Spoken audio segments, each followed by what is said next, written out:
bring in TW Shannon. He is the co-chair of Black Voices for Trump.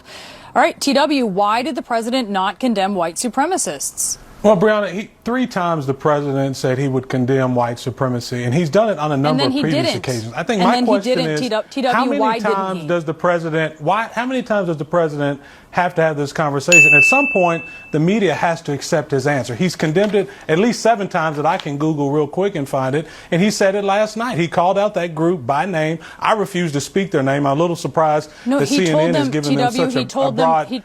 But the real problem is, anytime that you're talking about white nationalism, you're not talking about the real issues that face the African American community. And it's sad.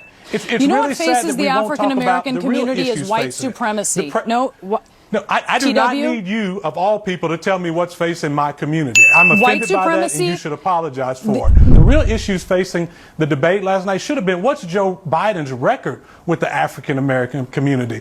It's abysmal. He's done absolutely nothing in 47 years to move the community forward. In fact, says that white he's the guy, I'm sorry, excuse me, let me finish my statement. He's the guy who said that in 1994, he passed the crime bill, which locked up people that looked like me and said that we were threats to the community because of how we look. Why couldn't the president condemn white supremacy? Just last week, I was in Atlanta where the president rolled out his platinum plan where he called the KKK as a hate group. He said that it should be, and it should actually be moved. He said it 7 times before. The problem is the media won't accept the narrative. And the real issue, the reason why this is so hurtful to me as an African American is because there are a whole lot of other issues facing our community that don't get talked about. Let's talk about the homelessness rate. Let's talk about job creation. That's what the president's talking about. Let's talk about unemployment. We can talk about white nationalism all the day. Okay, let's talk about unemployment, TW. I would like to. Black unemployment. The president delivered the lowest black unemployment in the history of the country. 13%. He's done it in the history of the country. 13%, white unemployment 7.3%. That's this month. All right, so that's in the middle of a pandemic for the president's unemployment rate for blacks to get to where it was under the Obama administration. Let's talk about the pandemic. Black cases of the pandemic, 2.6 times African Americans had the lowest unemployment rate in the history of the country. That's a fact. If you're going to have me on as a guest, you got to let me talk and answer the questions. But the real question is, why don't we talk about Joe Biden's record on African Americans? I haven't heard you quote any of those statistics. The reason is because it's abysmal. He doesn't have one. Joe Biden hasn't done anything for the African American community in 47 years but lock us up and tell me that people that look like me, that we're a threat. And that's a reality, and that's something that the media don't want to report on.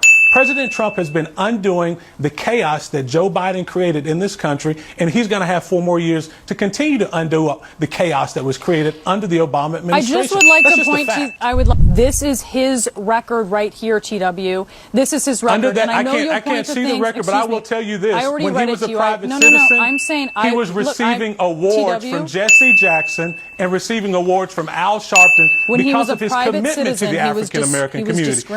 This nonsense about him being a racist, it didn't come for innocent black nonsense of President Trump being a racist did not come into reality until he started running for president of the United States. This is being promulgated by the media. It's just not true. It's not.